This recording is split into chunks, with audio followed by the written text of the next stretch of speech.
So tonight I'm just going to demonstrate how to make a sourdough starter, and we're just going to use some olives that we picked yesterday. As you can see on the outside of these olives, they're nice and white, whereas these ones here are quite shiny. These ones here have got a natural yeast on them, and we're going to just try and utilise that natural yeast to make some bread later on. So all I'm going to do, it's super simple. I've got a cup of flour. It doesn't really matter what sort of flour you use, as long as it's plain flour. You can use a wholemeal flour if you want. I'm just using a plain flour. So a cup of flour and a cup of water. So equal parts of flour and water, and all I'm going to do is whisk them up a little until they're combined.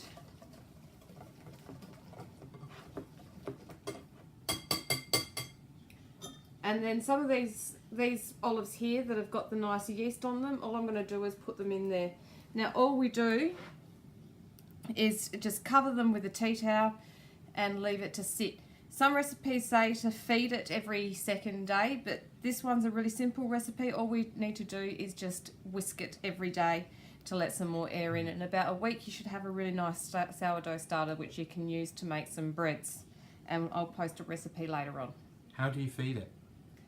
By adding equal parts water and flour. Okay. And once you've put it in the fridge, you can bring it out every now and then and feed it to make sure your yeast doesn't die. So it's been sitting overnight, and I'm just going to take these olives out now because I don't want my sourdough to taste too bitter. You could use any fruit that is a bit white. Grapes are really good for doing a sourdough starter with as well.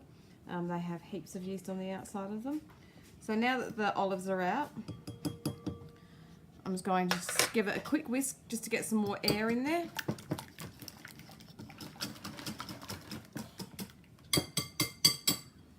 And then cover it again and leave it overnight. So day 3, we're just starting to get some bubbles forming, and now this is the yeast that you can see there starting to grow and starting to do all its yeasty things. So all I'm going to do tonight is just give it a bit of a whisk just to get some more air into it. So as you can see, it's still just bubbling away. So all I'm going to do tonight again is just give it another whisk and leave it.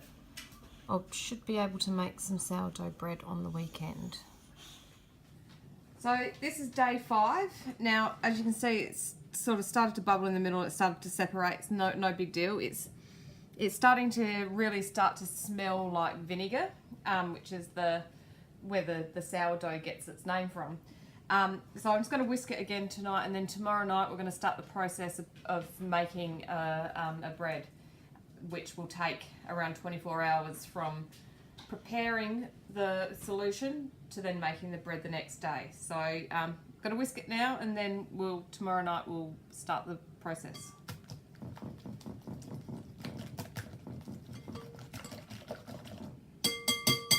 And that's it.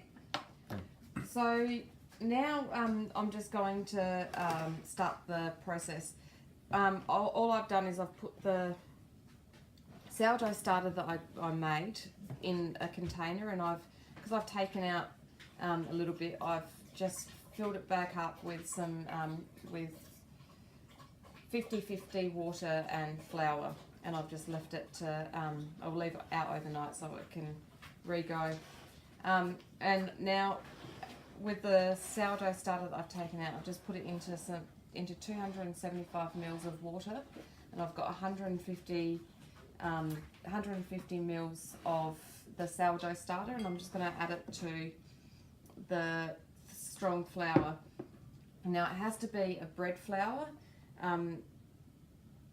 not a bread mix. This is a high gluten flour, which makes bread sort of strong and stick together and give it the bread texture. So it has to be a bread flour, not a bread mix. So all I'm going to do is I've got my 250 grams of flour, 275 mils of water mixed with 150 mils of starter, and I'm just going to mix them together.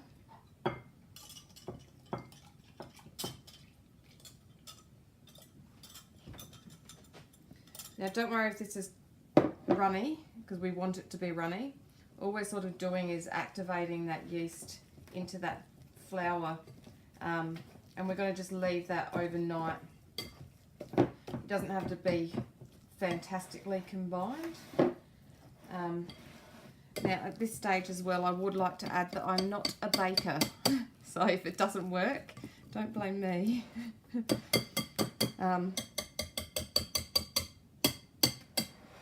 So I'm just going to cover that with some Glad wrap tonight, and actually I don't think I've got any Glad wrap. I'm just going to cover it with some alfoil then overnight, and just leave it in a warm place, and we'll see it tomorrow. So now you can see that the sourdough has risen and it's ready to start using, because these little ridges in here saying that it's risen and it started to collapse again, so it's done all it can. So what we're going to do is I'm going to use my Thermomix, because I actually hate kneading bread. So I'm not a seller, but my sister is. So all I'm going to do is add that mixture, the sponge mixture, to the bowl. So if you don't have one of these sort of mixing machines, like a Thermomix, or I don't know the other brands out there, but if you don't have one, you just do this all in a bowl that's going to be large enough to take everything. To that I'm going to add 300 grams of the bread flour. So you can use a wholemeal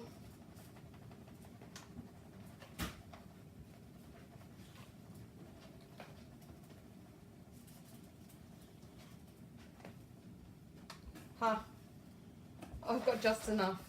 I'm going to 10 grams of salt, so I'm just using a Himalayan salt. Make sure there's no lumps in it.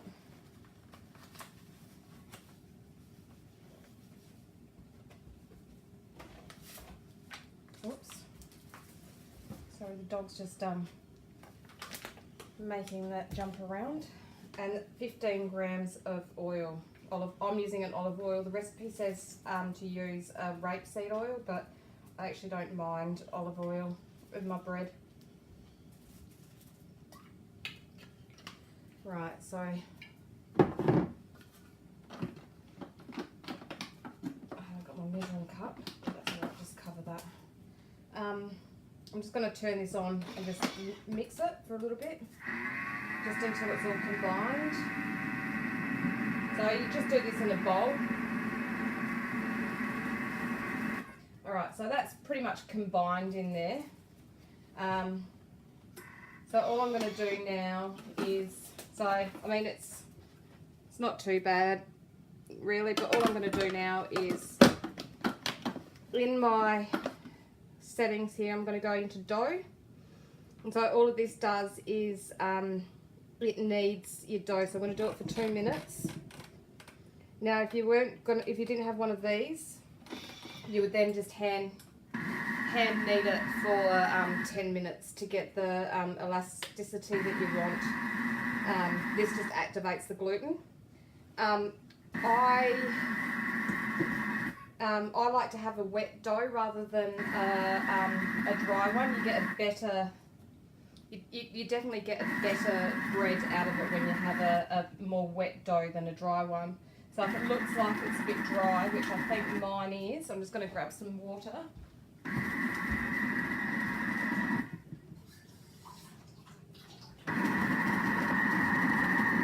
just going to add a little bit more water in there, just to get it a little bit wetter.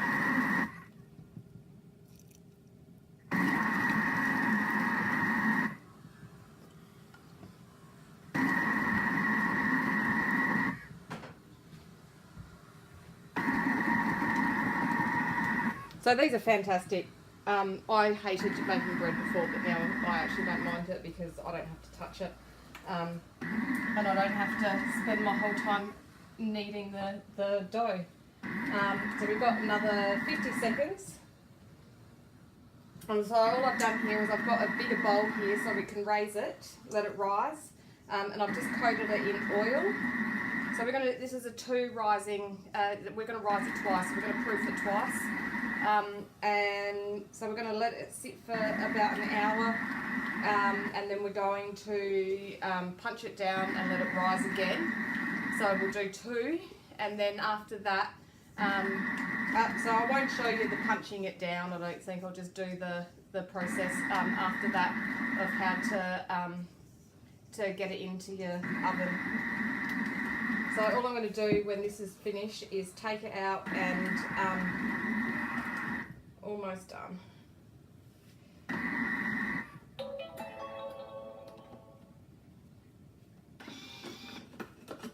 So that's equivalent to 10 minutes of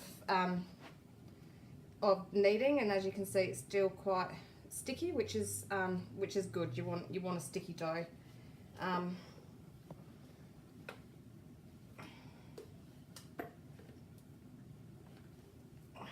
Alright, so all I'm going to do is take it out.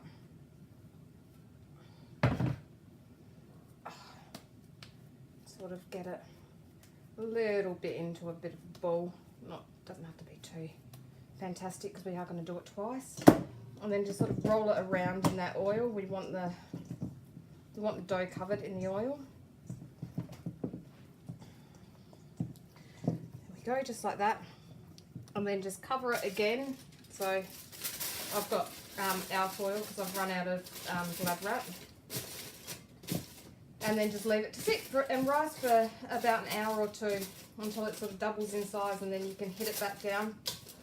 And we'll go from there. So now it's doubled in size after its second proof, and I've put it in just a little basket like this to for the second rising, because it's easier to get the bread out. So I floured the rag. Well, it's not a rag. And then all I'm going to do is just gently sort of put it out onto this. This is my little baking stone. I've had it warmed in the oven. Got the oven set to 250, and I've had the stone in the oven warming, and now I'm just going to try and put that on there without deflating it too much.